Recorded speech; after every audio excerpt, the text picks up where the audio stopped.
Welcome everyone to Post Crisis Chat. I'm your co-host Randy, and with me is my ever-present co-host.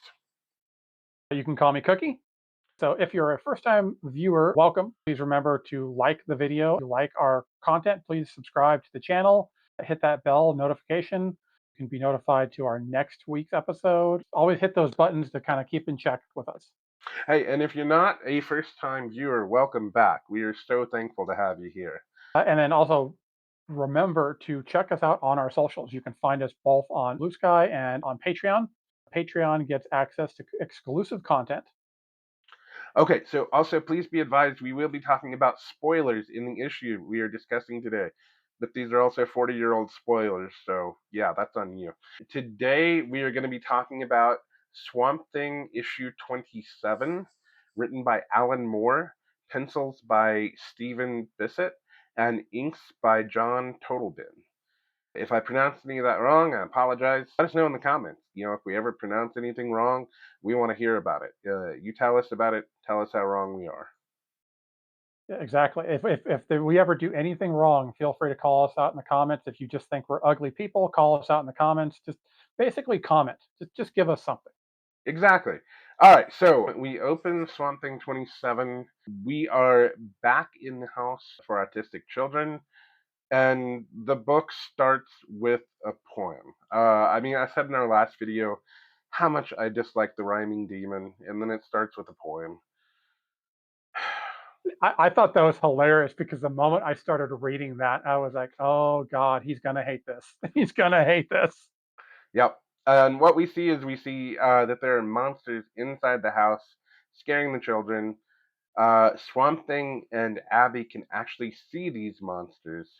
And then we get to, in the same area, we get a panel close up of the demon's face. And it is just so poorly drawn. I'm glad you pointed that out because I was reading the single issue and I was like between the cover, because I got it right here with me, so everyone can see I have it. Between the cover and then that panel, I kind of felt they were drawing the demon to almost look like a cat's face. That's interesting. I'm going to have to go back and look at that because I didn't That, make that observation, but I'm sure you're probably right. I mean that could purely be me. I mean, I do have a cat, so also it's like I could be associating my demon cat with the demon in the comic. That's fair. Then what gets me is we get a double page splash of the demon taking a swipe at the Monkey King. All around the edges of the page are drawings that children have made of the monsters. Like this double page spread is so impressively drawn and so much better than that face or even some of the other things we've seen. I just don't get why the art is so inconsistent. Sometimes I kind of wonder with Bissette because, like I said, I didn't discover his artwork on Swamp Thing. I'm just now kind of like going back and reading that. I discovered it on some of his independent work, and because I think he did a book for it might have been Dark Horse. It could have been a different company. I cannot recall. If anyone watching this knows, drop it in the comments and let me know what the company was. But the book it wasn't a monthly title, or if it was like he took the time to draw it. And so I kind of wonder, is this what happens when you get an artist of his caliber and you're rushing it? He's got to hurry up and get that out in time. That would explain a lot, and I think we've actually speculated on that in the past, in one of the past episodes. So that would really explain it, and it makes a lot of sense to me that that's the case. But then we see Abby freaking out because protecting these children is her job, and the house is just filled with monsters and the Monkey King.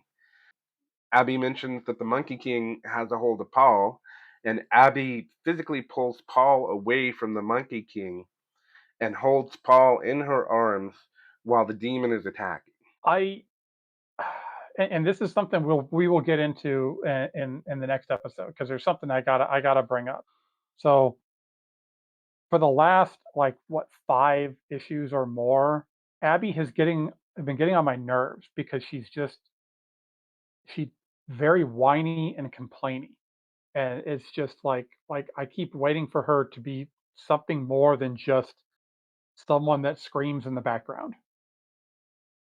Yeah, I agree. On the next page, we do see a demon lying face down after the Monkey King has smashed him into the ground. And then we see Swamp Thing smash the Monkey King and tell Abby to run for the swamp. And Abby, who has apparently at this point forgotten about needing to protect the children, asks Swamp Thing, "But what about you?" There are monsters around Swamp Thing yelling at Abby with bold letters that there's monsters here. You need to run. Like, what is she thinking?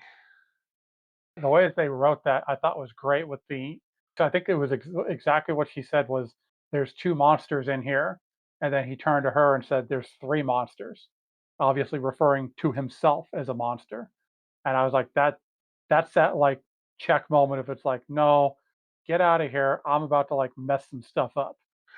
You know what? You're absolutely right. And I was reading my notes and I didn't make that point very well in my notes, but I remember thinking it at the time now that you mention it. But I'm just like, why is she not whatever. Anyway, I bad writing on Moore's part, I don't know. Sometimes and it happens a lot in, like, 70s and 80s comics, is like, there's moments where you have really strong female characters who are like I mean, like, these like Wonder Woman, Supergirl, Power Girl, like, there's some great powerhouse for female characters. And then a lot of times the side characters can really come off as very just like a cut and paste kind of characters of like you can throw any screaming female in this role. After that, we switch back to Matt, who had been in a car wreck. Editor's note, see our last episode for when we talked about him getting into the car wreck. Matt is calling out for Abby, asking where she is, and then he says, "Off with the kids, I bet. Always with the kids. It was me who needed you." And then he hears a buzzing sound. Matt is very obviously drunk while he's saying this and, trying to talk to Abby even though she's, obviously not there. Matt realizes that he's surrounded by a lot of blood and says that he does not want to die. Then a helpful fly comes along and tells him that Matt doesn't have to die. Yeah, that had me stopping for a second to wonder what kind of acid Alan Moore was dropping when he was writing this one because that was a weird out of nowhere kind of moment. It was, but I don't know, it seemed very fitting. And I was kind of happy to see that Matt had gotten into a car wreck because, he's not been my favorite character and I kind of wish he would just go away. And I thought maybe, when I was reading the last issue that this would be when he goes away, but no, he does not go away. How like nonchalant the fly is. He's like, "I can see I've alarmed you. Feel free to scream if you want to. There's no one to hear, and I shall still be here when you're finished." I love it when characters are like that because it's kind of I don't know. Maybe it's because maybe it's a British thing. Maybe British writers do it a lot. I don't read a lot of British writers, like a handful that I've kind of been reading. But it's like over here, like you see stuff like that, and it's like, oh, they freak out, and the monster is just a typical monster, drooling, snarling, doing whatever monsters do. So yeah, it is kind of refreshing to have the like little monster just be like, like dude, just chill, just Do like what you got to relax. do. Yeah, it's like I'll be over here. I'm gonna open this can of beer, chill out for a little bit. When you're done, talk to me. Exactly. Next, we see Abby saying, "Damn you to hell, Matt Cable, for making me handle the children's situation on her own." We see her running through the swamp with Paul. Did she ask for his help with the children last issue? I don't recall her actually asking for help because I thought the same thing because I was thinking this is your job. You got hired to do this. Granted, you didn't know there were going to be monsters there, but still, it's like just shut up and ask for like like a little bit of like hazard pay or something. Like it's not that big a deal. You literally walk in the swamp with a living swamp creature, and you're going to sit here and complain about monsters. Right. And then as she's stressed out, she starts to yell at Paul. but then realizes he's the wrong target. He's just a kid, and she apologizes to him. Then we see the demon catch up with Abby and Paul. He says the ape is battling with a thing of moss, which is actually a really accurate name for Swamp Thing. I don't mind that name, but I do feel like marketing wise, it probably would have been hard to sell a comic book called Thing of Moss or Moss Thing. It just Yeah. doesn't have the same ring to it. Yes, but then the demon continues to rhyme and be annoying, and I continue to roll my eyes at his dialogue. Then the demon indicates that the only way to get rid of the Monkey King is by killing Paul. Okay, that's logical, I guess. I I don't understand how he came to that conclusion, to be honest with you. I mean, you never saw Paul controlling the monster. So I feel like they kind of needed the demon needed to explain a little bit. It's like, okay, I understand where you're coming from. Maybe give me a little context before I agree to this. Right, exactly. And then Swamp Thing and the demon are fighting. Swamp Thing hits the demon with what I assume is a tree, and then we get more of the demon rhyming, and he is poorly drawn, as Swamp Thing is, as the two of them fight it out. And now that we talked about this earlier about how poorly drawn it is in places, I think that probably you're right. He had to rush, and this is the result we get. That's just what I feel like because I mean, there's moments in these books that he's drawing where it's gorgeous, like the amount of detail he's putting into Yeah, the panel work and stuff. And then, like I said, you get this stuff where it looks a little sloppy. So I kind of wonder if that's what it is. Is he put too much detail into certain panels and certain pages, and then had to kind of rush through the other stuff. yeah, I agree. Abby continues to run away with Paul telling him not to worry. She says the big green man is a friend and won't let anything hurt them. Then we see a panel of the Monkey King hanging in a tree and drooling. Uh, I got nothing. That Yeah, pretty much sums it up right there. I, I don't get it. Then we switch back to Matt, who is in the car wreck, which is by far the most interesting part of this issue, which is funny because I usually find Matt completely uninteresting. Yeah, this, like I said, I couldn't help but wonder what drugs Malamore was on when he was writing this because it's such a weird thing, and especially because it kind of came out of nowhere because it seemed like you were already establishing Matt as something was going on with him with these powers that he had, but now we're getting something completely off script from what we were introduced to with now this talking fly or bee or whatever this thing is. And then, like, like as you're probably about to say, is like it starts talking to him as it's like, okay, I can save you, but you basically have to swallow me, which that's another thing that I'm just like, okay, this is really, really weird. You got to swallow. I mean, Yeah, and well, the fly tells Matt in no uncertain terms that he's about to die. Matt thinks that the fly is an illusion, and the fly tells Matt, "Of course I am. There's nothing to worry about, right? If I'm just an illusion." Which makes perfect sense. I, I, I don't know on that one. I have to disagree because I've had illusions about insects myself, and they're not exactly harmless. Harmless. They still freak me out. They make me itch all over, and I do not like them. So, illusion or Ah, not, insects suck. so the horror comic is making you feel a little bit uncomfortable, as horror comics are apparently meant to do. Uh, a little uncomfortable, but I mean, not too bad because I mean, I can squash a fly. I, That's not a big deal. I bet you love the next part where the fly says, in order to be able to survive, Matt must open his mouth and let the fly crawl inside. That was uncomfortable, but that was just more uncomfortable because the dialogue. It felt a little dirty to me the way the fly was talking. I was like, okay, this is a little creepy, man. Well, so the part that I found quite creepy was in the art instead of the dialogue, because at that particular moment, you see the fly from outside, like from the camera perspective of the back of Matt's mouth. And you can see that one of his teeth is missing. And then we've got a close up of the fly, Like I said, it's like from inside his mouth, and that panel in particular was really incredibly quite creepy to me.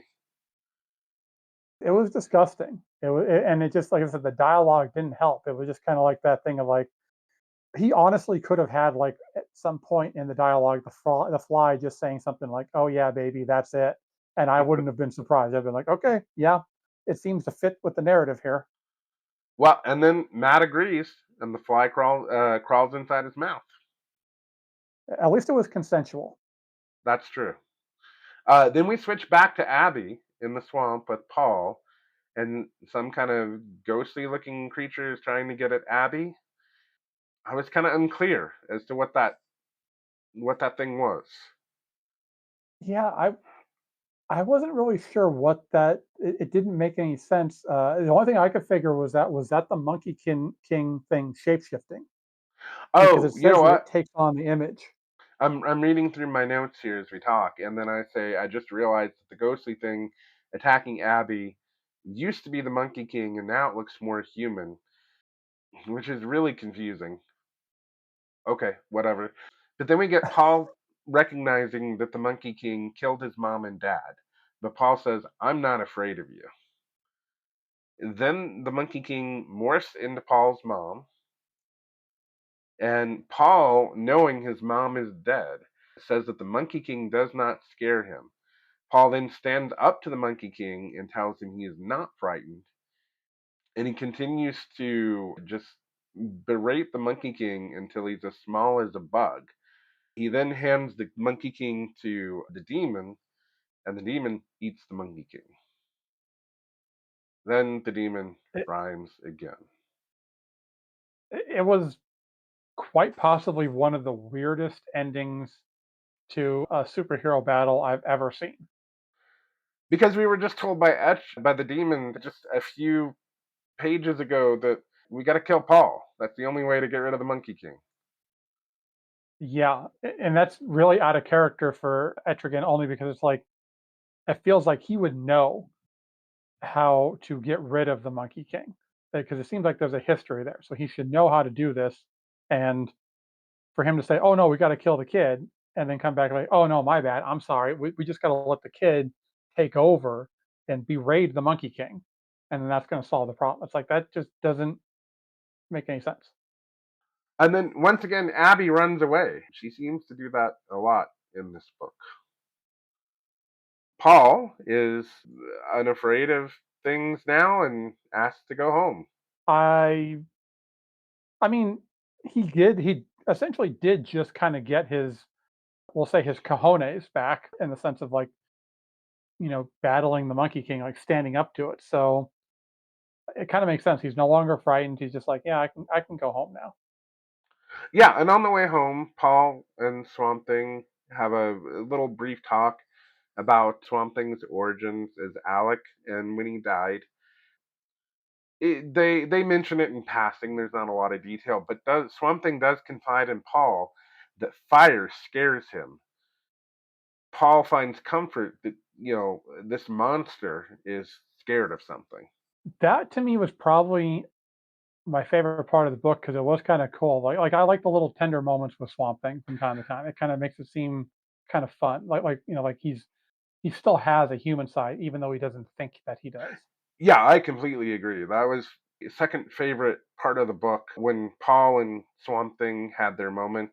My favorite part being when Matt let the fly go down its throat. Yeah, that I really enjoyed Matt and the fly and their dialogue together. Yeah, I mean, it wasn't bad. It wasn't my favorite moment, but maybe if they expand on it a little bit more, maybe like if we get a spin-off at some point in the future, like a buddy cop kind of series of Matt and the Fly, I could probably get into them a little bit more. I would read that. Then we I would switch. too, actually. Then we switch back to Abby, who has come upon Jason Blood, no longer the demon. We get a little bit of the origin story on Jason Blood and the demon. They struck a bargain of some kind, but Jason mentions that the demon also cheats. I don't know anything That about was, that. I haven't read anything that tells me what exactly that is. yeah, I don't, I mean, once I read it, I kind of did remember I flashed back to an episode of Batman, the animated series that the demon had guest starred in. And I kind of remember that in there, excuse me, Jason Blood did not like turning into Etrigan. So I kind of wonder if that is something. I've never read the original Kirby comics, so I don't know like how the relationship between the two actually is. I'm a little curious, but not curious enough to actually go read. Yeah, It's no. it's difficult. I like Kirby. I am a fan of Jack Kirby's artwork. I really enjoy his artwork, but and he's a creative genius. Uh, but his writing is not good. Everything is a declaration when he Yeah, writes. it is just. I mean, he was not a good writer. You understood why he needed Stan Lee to make Marvel kind of work. I don't want to get too far off topic. So, Abby does mention that the demon gave Abby a warning of some kind, and Jason Blood doesn't seem to know anything about the warning, although he knew about all those people and how they were going to die in the previous issue. But the warning he doesn't know Oh, anything about. I didn't even think about that. That's a good point. It's like he should still like even if he doesn't know what Etrigan actually said, he should at least know whatever is coming like for Abby. So that's a good point. And he does mention that Abby should definitely heed the warning. Yeah. I mean, it makes sense. It's like, you know, a demon tells you there's something coming for you. I'm probably going to trust the demon. I mean, it's not like they're liars and cheaters or anything. Well, then we switch back to Swamp Thing. It has dropped Paul off at at the home, and then we come across Matt, who is out looking for Abby. Although he seems well now, and the car seems to have been repaired. Not like it was smashed into a tree or he was smashed into a steering wheel. I can understand the fly being able to repair Matt. I mean, that makes sense. The fly goes in you, automatically there's going to be some kind of like magical repair. All diseases and wounds and injuries are suddenly fixed. My lack of belief stops when it's like, okay, but this fly does not have any auto mechanic training, and yet it was able to fix Matt's car. No, at that point, I stopped believing. That's where you draw the line. That's where I draw the line. Everything else makes sense in this comic book. A talking swamp monster, a demon, but a fly that can fix a damn car? No. Then we end the issue with a dedication to Jack Kirby, which I thought was nice. Yeah, and this was back in the 80s, 90s, or even 70s and stuff. It was like there was an era where like there was a lot of respect for Jack Kirby, and then it seems like recently you're not getting as much. I don't know. I think I might disagree with that a little bit. I hang out on comic book subreddits a lot, and I feel like the deference to Kirby is there. Oh, okay. I don't see it, but I figured it's just mainly because the kids today coming into comics just they didn't grow up. Like, I mean, even though I didn't grow up, it's like still Kirby was out there a lot, and you're not seeing a lot of Kirby stuff out there anymore. So, Mm. Well, so coming to the end here, I gave this issue 3.5 out of 5 demon flies. uh, I'm gonna go the same because there was some moments that really helped this out. Even because I was greatly disappointed in the fight because it was like a couple of pages, and then it just ended with the demon swallowing another demon, and I was like, okay, that's a little bit of a letdown. You know, it's But in. Oh, sorry. Go ahead. I was gonna say, but the red like the fly stuff was kind of cool. Creeped me out, which was a good feeling to have in a horror comic. I like the tender moments with Paul and Swamp Thing. So I didn't hate that. So I'll go the same rating. And it's funny because I'm looking at my notes here, and I noted first that the art was all over the place, which we pretty well covered. But I also noticed that there were I enjoyed the action a lot, the fight scenes in the story, even if that part of the art wasn't that the best. But I did enjoy the fight scene itself. I enjoyed the moment with Paul, like you mentioned, and I thought it was one of the better issues. My biggest issue with it was just the art. I think the only reason I was disappointed in the fight scene is because, like in 80s comics, you do get like brief fight scenes, but it's because like in the book, they will build up to the fight in the like in that particular issue.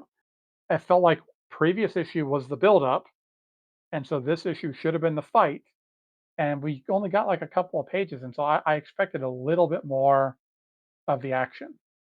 And just like the way it, like I said, the way it ended was not the way I wanted to see it. It logically makes sense, but it was a little bit of a letdown.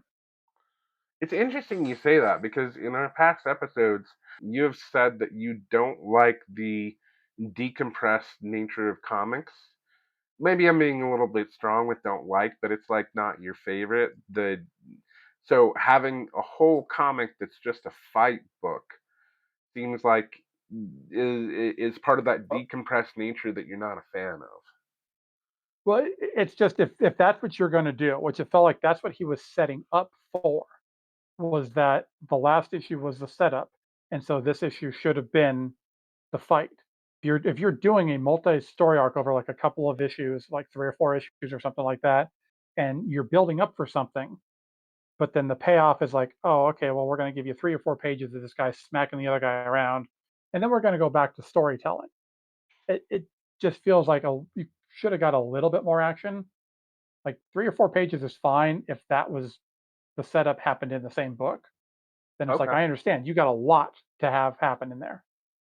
That makes sense, and I'm not trying to, like, dog on your opinion or anything. I thought it interesting that you said that given our past conversations.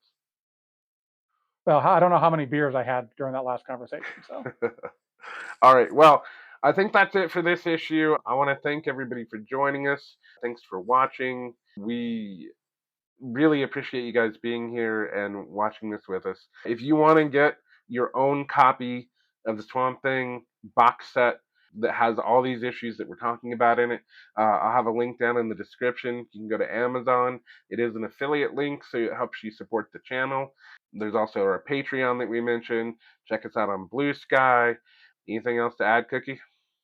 the only other thing I can add is make sure you support your local comic book stores too. Like hit up the comic book stores, get new issues, get back issues, get trades, get omnibuses, get whatever it is you got to get. Buy comics. Absolutely, yes. We both support our local store here. I was at my local store just today picking up this week's comics. I got some Absolute Universe stuff and some Ultimate Universe stuff. So, in addition to reading and reviewing these old comics, I'm still reading new stuff too. Exactly. Comics are life. Exactly. All right. So, that's it. Thanks, everybody. Have a good night.